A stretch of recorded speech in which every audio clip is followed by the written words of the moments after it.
I got it. Okay. How's that? Can you hear us better? Better That now? is that is much better. Okay, sorry about that. That's okay. All right. So yeah, the Mill Valley show went well. That's it. Yeah. No, any stories from it? Have you guys played there before? No, that's this band. No, No. but that was cool. I mean, what's a good story from yesterday? It was The food was good. the The food was really great. good. What do Everybody you was guys have? Hamburgers. sad. Hamburgers. There You you know, go.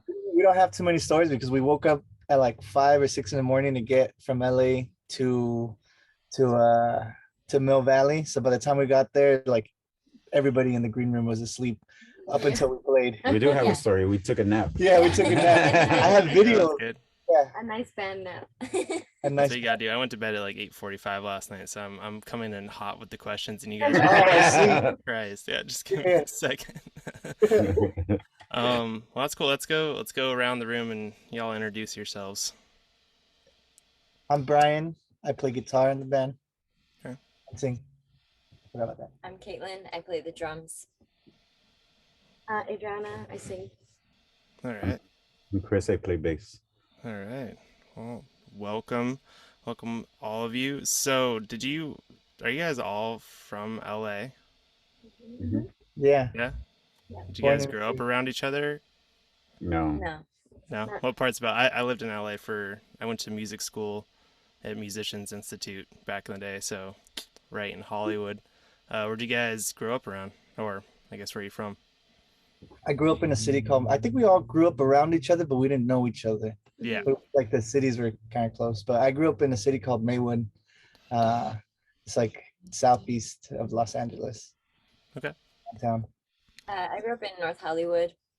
Nice. Cool. Well, so I guess just generally around that area. All around different parts of LA. Yeah. Well, that's rad. So you guys all met, basically you were all playing in different bands at the time in the similar sort of scene. What kind of like venues were you guys playing around LA when you met? Dive bars. Dive bars. Yeah, there's this place called The Redwood. the Redwood in downtown. There's this other place. It's no longer around. It's called the 5 Star Bar. Is where a few of us met the first time. What are the other bars? La Cita. La Cita is like a venue slash bar. But we were literally playing like the bar scene. Yeah. And Yeah. so you guys just met at a show and then just decided to like jam, or I guess it met at shows randomly. Were you going to each other's shows? Was that kind of the deal? Yeah, it was like we would always run across each other, like just playing different shows throughout LA. And then we first met up with Adriana and Joe, who's not here right now. But we met up with them. They joined the band, and then we met Chris and Caitlin through other bands too. And he knew Joe and Adriana. From And, a previous band yeah. we were in. And then we kind of just came together. Yeah, well, there you go. So just a good amalgamation of all that stuff. So your guys' name is from the Alton. Am I saying that right? Yeah. Yeah. And are you guys into rock steady? Is that, or all of you, or for the most part? Yeah, I think all of us are into it. No. No. No. Even it's not Carlos. I'm so sorry. I'm just gonna remind me of your name, bass player. Chris. Chris. Okay, thank you. You guys, how long have you played with the band? Maybe like 2.5 years. 2.5 years? Yeah, fairly Okay, neat. so I think I definitely heard the interview with you, and you guys were talking about your musical influence, and you seem like more of the odd one out of Yeah. the group, which is pretty rad. Yeah. They're on to the I thing. think you mentioned Opeth, and I was like, wait, what? Oh wait, no, What is that's Gabriel. Gabriel. Ah, shit, I'm sorry, That was man. the old one. Oh, yeah. All right, well, hey, you're still the musical anomaly, it seems like a little bit. Yeah. Yeah. Definitely. Yeah, but that show was pretty funny. Just you guys talking about that on that station. What was that one? Trying to think of Man, the- it was there was a Latin. I think it was a Latin station. Latin with Byron. Right. Was it a performance, acoustic performance before? Yeah. Which you guys ripped. Thank You you. guys, it sounded really, really good. Like Adriana, you on one of the songs, you just like went above and beyond, like on the vocals. It was really cool to hear. Yeah. Yeah, I just binge listened to all your stuff. Like we booked this interview yesterday, so I was like, oh shit, gotta gotta do my research. Yeah. This is how I like to go. I like to go fast. So Sweet.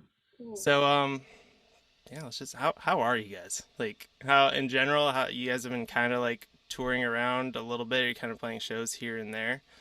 How are y'all feeling? Are you doing how's your lives going? Tired. Tired, yeah. Tired is one word. Yeah, we did this whole month. We did Colorado. We went out to like Milwaukee, Chicago, It's been Nashville, a hell of Tennessee, a, hell of a month Yeah. for sure. It's been Yeah. a long. Yeah. And y'all have your lives and you're just like kind of like, trying to make this work. Yeah, Yeah. exactly. Yeah. It's been Are you mostly all in the music like industry? You kind of, I mean, for the most part, musicians have like 3 jobs to kind of keep themselves afloat. Right. Is that the truth? You guys, anybody like teach music here or anything? Yeah. Yeah, cool. I teach drums as well. nice. That's pretty rad. That's what you got to do right now. So in general, oh yeah, let's talk about this. I want to get the clip. So you guys are playing Moes Alley tonight, right? Yes. And that is this your first show there, or you guys been around No, it's our first time here, actually. in Santa Cruz? Yeah, at least mine. The band's for sure. The band's for sure. As a I've been here band, it's the before. first time. Yeah. Yeah, I've been here before as well. Yeah. And how did you link up with that show? We're doing it through Folk, yeah. We've been working with Folk, yeah. Mhm. Right. Did like Huichica a couple weeks ago or in June. In June. Yeah. We've been Alright. doing shows with them. There you go. That's I mean he's what's his name? Pierce? Uh, Do you remember? Brit. We've been working with Brit. Oh, Brit. Yeah. Yeah. Brit, that was it. Yeah, he does some really cool stuff. Speaking of which, when I mentioned on Instagram that I was interviewing you guys, my friend's band is Harry and the Hitmen. They're also an amazing like soul act. And they play shows around here all the time. They play Big Sur, and they really want to play with you guys, which I think would go off. Sweet. So yeah, I think you guys are welcome back here. And let's talk about Ryan, Paradise Garage. You guys have a super busy day too. Yeah, we do. He's First been off, this, Yeah. and then right after this, you're gonna record. that we are. Yeah, he's been real cool. We got to meet him in the morning. We got in here real late, so he was nice enough to leave the trailer open. We kind of just came in here hoping we didn't come into the wrong trailer. Wake up in like somebody else's house. Yeah, I mean he's such a sweet dude. He's got his 3 kids. Yeah, I've they're- played, we got them too. played the garage. He's an insane engineer as well, so I can't wait to hear what he does with your guys' stuff. Do you guys have sort of a set list? Am I allowed to hear it? Am I allowed to hear what what songs you're gonna play, or are you kind of a last minute sort of thought? We don't even know. Yeah, last minute, definitely last minute. Yeah, we're gonna figure Yeah. it out when we get there, or we're here. But I mean, like when we do it. When we That's- go that's into the good, garage, they yeah. haven't seen. I just saw the garage. I went in there and I started thinking of set list. Yeah, it's Well. kind of crazy. It's pretty small, but they've had like 6 people playing in there, not to mention Ryan and the camera guy. So Yeah, dude, I was just telling him that like I went in there, I was like, it looks so much bigger in the videos. You go Right. to tiny. yeah, it's that wide angle. Yeah. If you haven't heard it yet, ask Ryan to show you his, because he's an amazing musician himself. He's a really, really good singer. Is that the one you're doing drums on? Yeah, and that was shameless self promotion as well. Oh yeah. No, I haven't seen it yet, but he did mention that right before. Yeah, we definitely want to. We were talking about it, or he was telling us he mentioned you. He's like, yeah, I know him. Yeah, it's funny. My house is like right next to his. Oh. Is that you? No, just kidding. No, I'm in the trailer next door. All these traders in Santa Cruz. Yeah. So I guess what if let's just talk about some of your friends. Who are you playing with at Moes Alley tonight? We are playing with a musician called Laco Eljandro. He plays in another band. I can't think of his band name. 1 second while I check Instagram. You're all good. You know if it's a solo act or is he playing with like a full band? Or He's playing with a full band. Okay, cool. So people should get there early to try to catch him. It's always cool to catch the openers. Nice. Yeah, well, after your Paradise Garage video. Yeah. So it was just like whatever you can get there, right? Yeah. Right. So kind of what I was listening to. Quien Sabe. It's called Quien Sabe. That's his band. Sabe? Quien Sabe. Yeah, they just played with Tropa Mágica last week. Oh, very cool. Nice. Yeah. I would definitely struggle to pronounce quite as well as you, but you guys you guys speak beautifully, and honestly, like from what I've heard in the interviews, you guys are such nice people and down to earth. So let's talk about why, because you guys were all in bands before, and would you guys say this is probably one of the most successful projects you've been in general? Uh, Well, it's going. I mean, I feel we put like a lot of work into it and stuff. Yeah, so why this band? Just out of curiosity. Like, why do you think this one has taken off a little bit more? Why was this one something that you wanted to put more work into? Go ahead. Oh, I don't know. I feel like when you're with a group and everybody's putting in the same effort, you feel it moving forward. It helps like with the momentum and it helps with the feel of it. And I know you probably feel this too, but like as musicians, it's kind of tough, especially because we're like procrastinators and like also like in 3 other things. Everybody's trying to do 3 other things. But if you, I mean, 3 other bands or whatever, but like if you like all put in the same effort, it helps you feel more grounded and want to do it. Yeah, and it's so hard to get, not even just in bands, it's so hard to get people on the same page. So why do you guys think you work so well together in that sense? Right. I think we're fortunate enough it's not just this band, that we're fortunate enough to have a collective of musicians that are really, really trying to do, just make something happen with music. So it's just like we have this band, it's like the Sinceres, like a bunch of bands that we all like collectively play with and kind of help each other out. And it's like it's been cool to see not just this band, but like all the bands around us that kind of like getting a big push.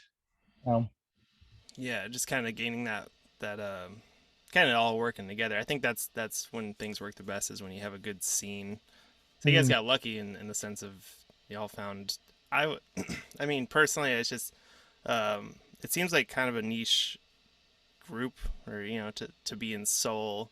And I can't say I really ever found like a soul alternative indie scene in LA. It doesn't mean, obviously it exists, but yeah, I just being in the right place at the right time. Do you think that was just, did you guys parents for the most part, or like your influences, were they all kind of listening to soul and music like this? Is that Definitely. Yeah. And do you think that was like the area that you're from specifically, or I'm trying to understand like how you guys all came to be in soul? And It's a cultural thing, I think. It's definitely like music that we listened to growing up, hearing from parents, and like certain radio stations that are big over there. And like what, do you know? Yeah, like Art LeBeau was a big one, and he would be on in afternoons, and they would do like dedications, and it would be like a bunch of oldies and love songs, and it's like you can't help but let that get under your skin. Like it's big over there in LA. Yeah. And it's all very positive music, and you guys kind of embody that as well, it seems. So what do you try to like have people take away from your shows? What do you want people to take away from your shows, if anything? To have fun. Have fun. Yeah. Yeah, having fun, or being in love, being feeling the human emotions, the good ones. The good ones, yeah. I think you're gonna love Moes Alley. This is definitely the spot for you guys. I think Britt booked it perfectly, because people, even if they have no idea what the bands are, if they see like soul alternative indie, some sort of like dance party or some sort of thing people can get into that's a little bit more interesting, I guess like softer, more moody, something you can kind of slow dance to, people are gonna love it. So I'm excited. I know Ryan's excited as well. So he texted me, he's like, I got a babysitter. He's like, Is it 21 and over? It's 21 and over, huh? I think so. Yeah. Is Moes Alley 21 and over? Yeah, it is. Oh, okay. Bar, yeah. Yeah. Do you have a bunch of under 21 people that are coming? Or we're trying to come? I was just gonna tell him just to bring the To bring the kids. big- Oh, right. Yeah, no. But you could do that at the Crepe Place. Crepe Place, there's other, I used to work there, and yeah, has crazy shows, and a bunch of like really big acts have come through there. Like Nora Jones played there, Father John Misty, Lumineers, like a bunch of people is on their way up. So it has that feeling, and it's owned by the bass player in Good Riddance, which is a punk band, if you guys know that. So it's very much about the music, and they're all ages. So yeah, it's a good little dance scene as well.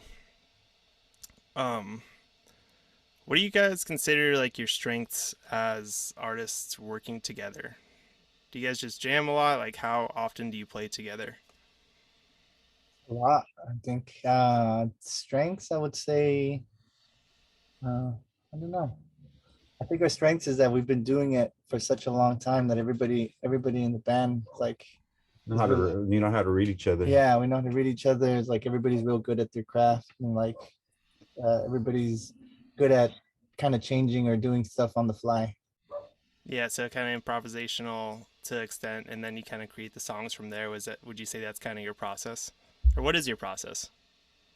I think we have we write like melodies, and we have like ideas, and we present it to the band. Like lately we've been working it out in the studio, and kind of just going through, just seeing what works and what fits the best. Like what present the song, and then like put the music behind it. Okay. So do you usually, so when you say like kind of bring in melodies, so you said maybe back in the past, but so do you usually like kind of bring the melodies from doing stuff by yourself first and bring that to the band, or are you kind of all in the studio and just messing around? Like, what is it? I think it's more doing it like by ourselves. Like we work out a melody. So I get together with Adriana. We work out like this melody and lyrics, and then we get into the studio and we work out the music with the rest of the band. Yeah, there you go. I think everybody kind of works differently from who I've talked to. It's like sometimes it's like there's some people are like, we have to make everything absolutely together, and then sometimes there's always like one person. But it seems like you and Adriana like work really, really well together, and you kind of bringing that to life. So, so that kind of the artistic community you were talking about in LA. So, what have you guys toured with anybody else? Are there kind of, what are your sort of best friends or bands that you love to play with most right now? Oh, the Sinceres is one of them. Sinceres. Were any of you guys in the Sinceres? Yes. All of them except me. Oh, yeah. They don't. You couldn't get that drum gig. It was already established. It was already established. That's cute. That's So you a- guys. So is there a band? Is there another band that plays it, or is it you guys have to be in it when the Sinceres play, or do you play with them? Does that make sense? Well, we play it. Well, we play with them. I don't know. Shows it's- together we play or it. separately. Yeah. Either Okay. way. How many people are in the band total? Sinceres? Yeah. What is 9. it? 9. Okay. Yeah. So that makes sense. It's Yeah. a bigger band, yeah. Yeah. For And sure. we try to coordinate it where we either book shows together or book shows around each other. That makes sense. Yeah. It must be It helps out hard to that- get 9 people in a van. Yes. Oh yeah. It's hard to get 9 people in a room. Yeah. But yes, it's a big band for sure. Yeah, it helps out that a lot of us are in both bands, because then we can coordinate and Yeah. with our schedules. Logistically, it just makes the most sense. Like, Yeah. if you're gonna do a 2-band bill, which everybody seems to want. Mhm. How many albums do you guys have out, or EPs, or is it one? Yep, An album. an Yeah. album. Are you guys working on anything at the moment? You guys have some new songs that you're mixing into this set. Is that right? Yes. Yeah.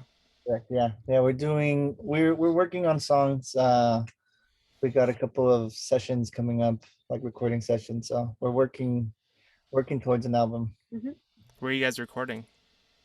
at Penrose. Okay. Where's that? It's in Riverside, All right. California. And I guess did you record the last album there? No, we recorded the first album we put out. We recorded with our friend Joel.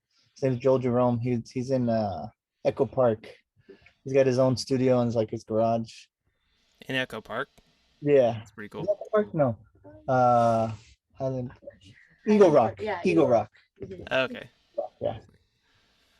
I haven't been to a lot of garages in Echo Park, and I was like, damn, that's cool. Oh. Eagle Rock, yeah. It was did he kind of produce it? Was he just like a homie? Like how did that come about? Yeah, he was we played, he was another musician that's playing around in like the LA scene, and he was really big on, well, my thing was he's real big on the Beatles, and he had a bunch of, that was a guy we knew that had a lot of like old school recording stuff. So we recorded an EP before that with him, and then we decided to go back with him to do the album. This was like 4 years ago, almost 4 years ago. Yeah, 4 or 5 years ago. So yeah, it was cool.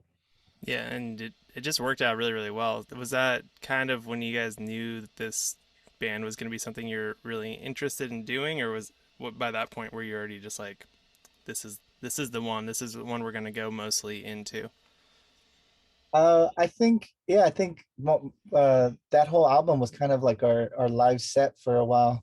So it was like we were playing around town, and then we needed to go in the studio and just kind of record it and put it out. But yeah, we had been going pretty hard, maybe playing too much. Yeah, definitely. You mean too much like in that area, or just? Yeah, it's like we would play like every weekend. Yeah, it's good. That's not a problem. Yeah, working out the songs and all that, and then we just kind of wanted to record it. Yeah, there's always that fine line. So what do you? Because yeah, in my band, I'm there's that fine line of like, do you play like once a month in the area, try to get as many people as you can to that one show, or do you play more? Do you just play every single time somebody wants to book you? What are your guys' thoughts on that? Definitely during that time we played every single time somebody wanted to book us.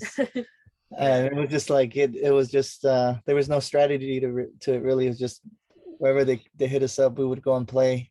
And it helped out with like crafting the music, because we got to see like firsthand what songs would work, like what parts would work, and would change them. Like we'd go back and rehearse and then change some of the stuff, and then we'd play it live, and then we were able like to kind of test out the songs and work them out as we played. I think now we're being a little more strategic with it.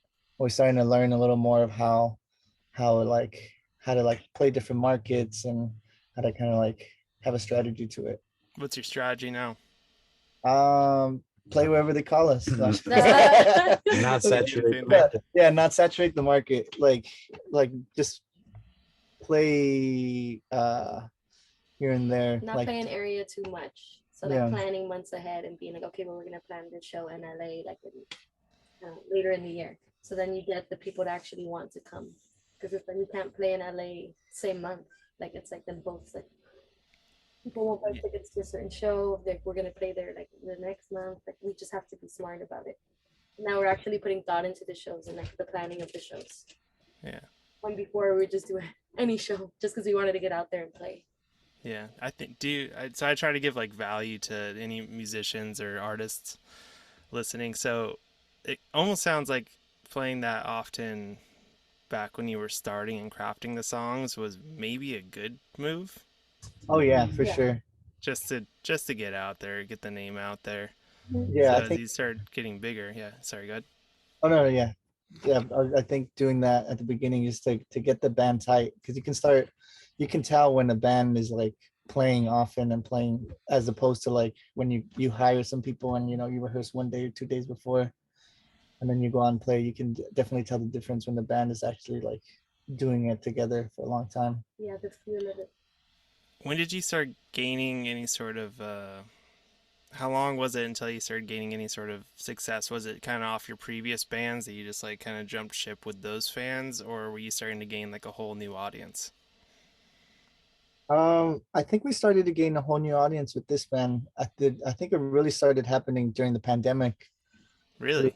Put out, yeah, like we had we had like a following in Los Angeles. We're doing pretty good on our own, but when the pandemic hit, we put out a record with Penrose, and it was like 2 weeks before everything shut down. We had a tour set up, and everything kind of just fell apart, and everything kind of shut down. And then I guess people were really listening to the music while everything was shut down. Yeah, people were at home, like, and they were ready to consume any sort of like new media, and then the music came out, and like, which is not what we thought was gonna happen. Like, we're like, oh, crap, everything fell apart, you know, like everybody pressed pause and stopped, but people were at home wanting to chill, and they were listening, and they were like getting ready for when things opened up. They were like at shows, like we were shocked, like playing shows and people singing the songs back to us, and we're like, oh wow, it like resonated with people during quarantine and during the shutdown, and it was a good thing. It was a pleasant surprise. Yeah. Did you guys do like the live thing, like streaming or anything like that during that time? A couple times. Yeah. You guys live together? No. No. No. God, no. Hell no. Like, this is enough right here. Yeah. That's cool. I mean, it makes sense. Like, I don't know if you guys know, like, Mark Ribier. He's the guy who, like, does all the YouTube streaming where he's, like, the DJ dude. Oh, yeah. People were watching him during the pandemic a lot because he seemed to be, like, it wasn't dark. It was something you could just, like, laugh at. And with your guys' music, it's positive. It's something to just, like, hang out. Maybe people are just, need to smoke some weed at home because there's not a lot else to do. Doing that rock steady thing. And so cool. And you started getting traction. What were people kind of saying at the time when that album came out during the pandemic? Well, actually, the album came out a couple years before. We put out like the record. We put out like a 45. It was like singles. Gotcha. Yeah, and when people started listening to that, it kind of started like trickling over to like the album that we had put out the year before. What were people saying at the time? I don't know. We didn't really get to hear anybody's thoughts until we started playing shows. Really. How did you know that it was starting to go well? How did you guys know that? I guess you were getting a new market. Spotify demographic. All right. We're killing it in the 24 to 35 age range. Male or female? Or was it like 51% male, 49% female. Yeah. All right. Well, you guys have quite a huge like Instagram following as well. So I just assumed people were just like, yeah, you're the shit, which I think so. And you're getting all these great gigs. So there you go. So I guess I like to ask everybody this question because it can either, I don't know, it makes people think a little bit. Like what is, I guess, even individually with each of you, like what is your idea of success? What would you like to happen in your life? Band, life, anything. For it to be a sustainable job, I think, or like a source of income. Win the lottery. I mean, we've missed out on winning the lottery. Damn. Yeah, it was either that or stick with the band. Yeah. To me, I think to make music that's like timeless and that people can listen to now and in the future, and it's still going to be relevant. And that's great. Yeah. It's a good one. I love that answer. As a drummer, like what are your influences? How did you get into this specifically? I grew up, I had a teacher who was a jazz drummer, and he showed me a lot of jazz music and as well as funk music. So he exposed me to drummers like Jimmy Cobb, that played on So What, Miles Davis, and Papa Joe Jones, Elvin Jones, Max Roach is always like one of my favorite drummers, Art Blakey, and a lot of the old funk drummers, like Clyde Stubblefield and even David Garibaldi from Tower of Power. Like I was exposed to that at a young age and was just kind of absorbing all of that. So that's like a big influence. And then I got into playing a lot of percussion, like congas and stuff like that, and got into those rhythms, a lot of Cuban music. So that's a big influence on me as well. Yeah, a lot of Cuban music as well. I had a teacher at Musicians Institute. He got me into so much Cuban music, and he was just he was on fire with all those beats because like doing the left foot clave with the cowbell and doing all these things at once, and you're basically a whole like drumming percussion line at the same time. Yeah, I love Art Blakey, and then I think you mentioned in one of the interviews I listened to, you're like Brian Blade. I'm a huge fan of Mark Juliana and all of his stuff with like just everything that he's doing when he did David Bowie's record, and he's just such an incredible jazz guy. But yeah, cool. And I loved your answer about making timeless music, which I would say your guys' music is pretty timeless, but you do have a new take on soul that it makes it seem very much like it's in this decade as well. And where do you think that sort of comes from? What newer influences do you think incorporate into your music, or individually or as a group? Yeah, I mean, I like experimental stuff, electronic sounds and all kinds of different sounds, as well as those more traditional sounds. And I think other people in the band as well. Yeah, I think how we said, like, Chris likes different types of music. I feel like we don't all just like rock steady. We like a bunch of genres. So like everybody brings a little bit of their influences to the table. So it's cool. I think that's why it might give it like a new feel. And it's like we're making soul music now, and we're just like sprinkling in a bunch of different genres into it just because we dig it, and like why not? Like it's fun. Yeah, and I can definitely like you're into Alabama Shakes, right? That's a big one for me for sure. I can definitely hear that not only in your voice, but I think in the production value where it's like still clean, like clean tones going in, but it just has this like the texture of like that makes it sound so classic at the same time. So it's cool you found that mix. Are any of you kind of into recording in general, like solo, or was that something that you guys were doing or messing around with? I'm into recording for sure. Yeah, I grew up doing that, like just in my house. I'd have all the like the local bands come in. I had like a little 8-track like cassette machine. I had like a microphone. So I would Would you just do guitar and your voice, or what would you do? I was just guitar, really. I didn't start singing until this band started.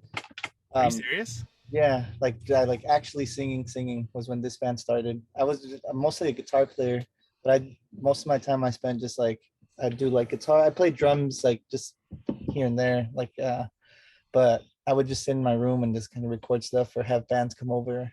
So I've always really been into like the engineering side of it too. Dude, so whenever we go record, it'd be great. I'm sorry, but you just said that this is like your first real band singing. That kind of blows my mind because you sound like Sam Cooke and like all these like really classic people that I feel like it's so hard to train your voice like that.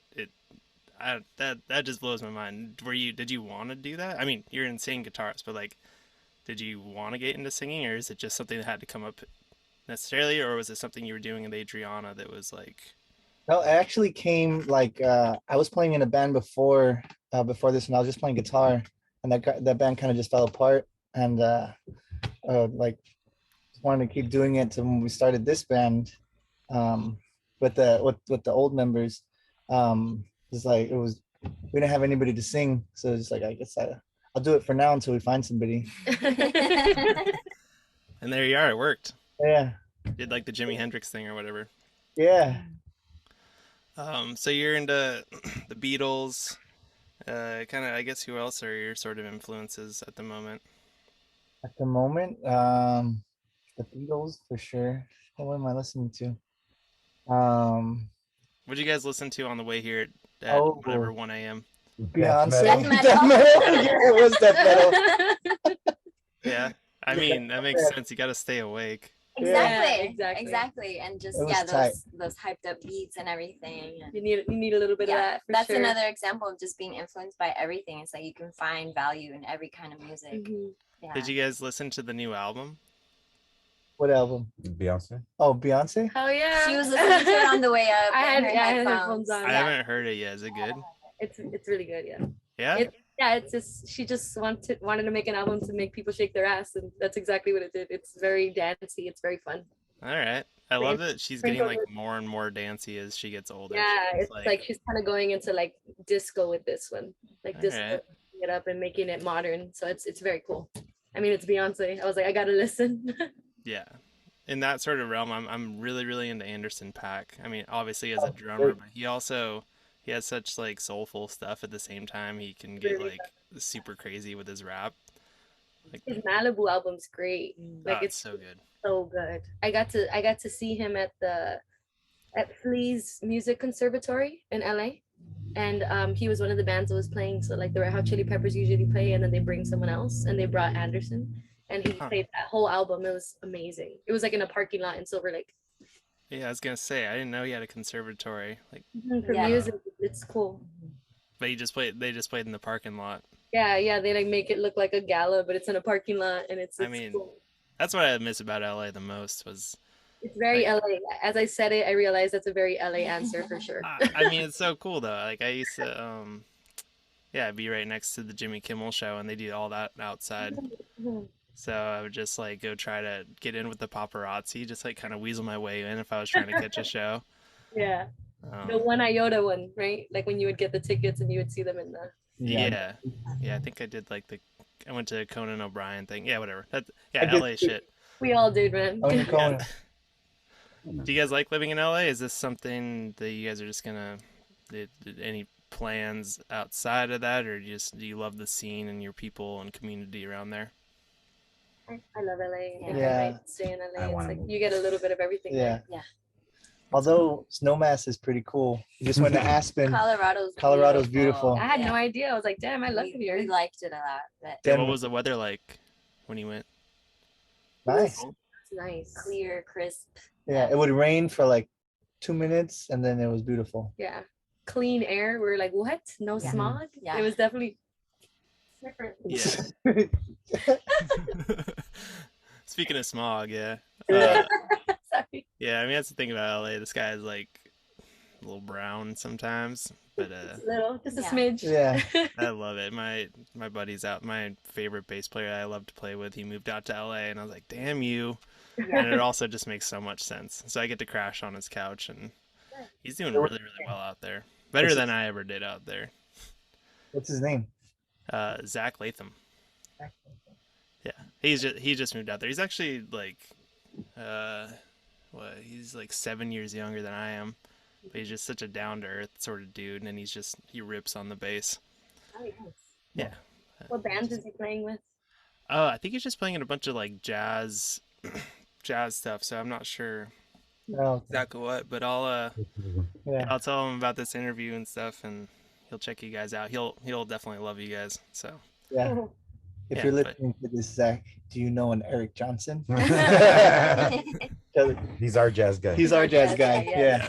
He does that's some- funny. Everybody has their jazz friend, like Mhm. like he's in a- the current band I'm in, which is very like rock and roll. We were still kind of deciding between bass players, but we had like one of our jazz bass players come in and play on this song for the record, and it sounds incredible. It was kind of like more of a bossa nova-esque song, but he was just playing amazingly over top of that. And then we got like kind of our more like kind of rock and roll bassist that he's been trying to play along to. He's like, I have no fucking idea. Like I don't. It sounds amazing, but I can't do it. Like. So everybody's got their jazz guys, but yeah, I'll link you guys up with him if you happen to know it. I'm sure he would love some bass gigs if you happen to know anybody that's looking for a bass player. He's the best. Yeah, link us up for sure. I think he was my first podcast guest. I had to get some of my friends on first. That's for sure.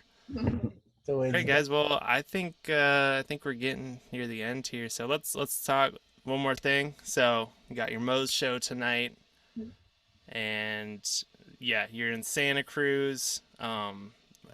Tickets are how much? What, 15, 20? Maybe I think they're 20. Funny. Be back. Yeah, I am just testing you guys so much. Yeah. You can Moes Alley tonight. Tickets $20 each, and yeah, we're with the Altons. This is a Breaking North podcast, and thanks for being on. You guys got any final thoughts? Any things you want to shout out? Any places that you're playing next? We're actually laying low now to try to record and stuff, but thank you for all the thoughtful questions, and we're excited to play tonight, and hopefully people make it out. And yeah. Well, hell yeah! Can't wait to hear your next recordings. Well, thank you so much, and I will I'll be in touch with you guys. I'll see you tonight. Okay. All right. Bye. Bye, guys. Yeah. Bye. Francisco Flowers. Is he watching? Thank you, guys.